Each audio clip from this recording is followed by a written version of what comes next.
A little bit of this oil,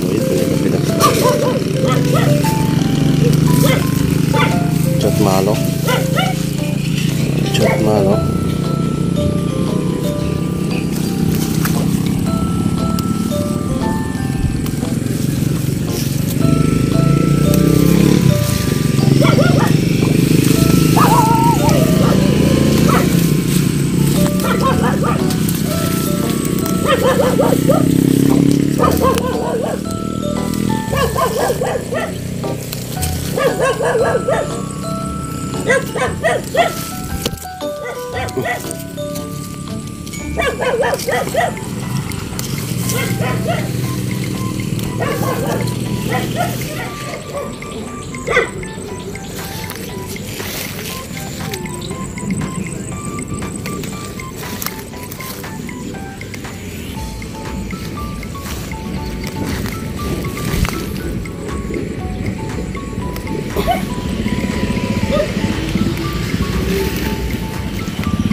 Sayang ah.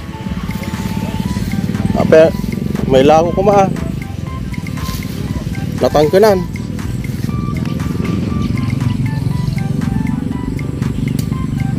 Sayang mga babayan, oh, hindi napitas. Magulang na oh. Yan mo. Magulang na, hindi napitas, hindi na ibenta. Sayang, dami oh. Matigas na yung mga yan. Hindi na pwedeng ulamin yan. Siyempre sobra-sobra na pang binhi na yan. Dami yan. Pwedeng pang binhi. Pang binhi ah. Pang binhi ah. Ha? Sayang yung okra nila rito mga babayan. So yung mga okra, oh, ang dami.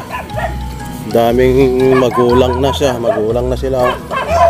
Lalaki na, oh, hindi na pwedeng ulamin yan. Matigas na ito matigas na. So kukunin lang natin yung mga maliliit, mga kababayan.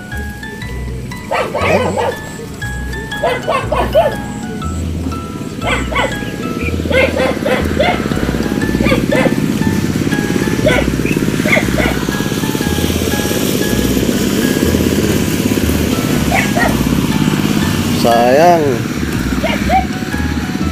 hindi na ani itong mga bunga niya kasi nataon sa harvest ng mais.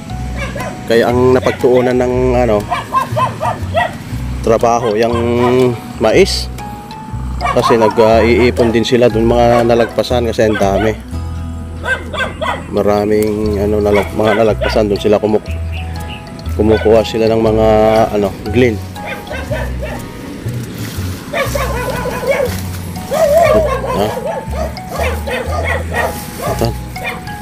Pang lang, sukaak lang.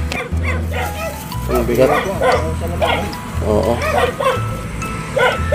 Ayan mga kababayan. Dito tayo kumukuha ng mga pang-ulam natin sa umaga. Oh, yung garden dito meron. Doon sa atin, oh.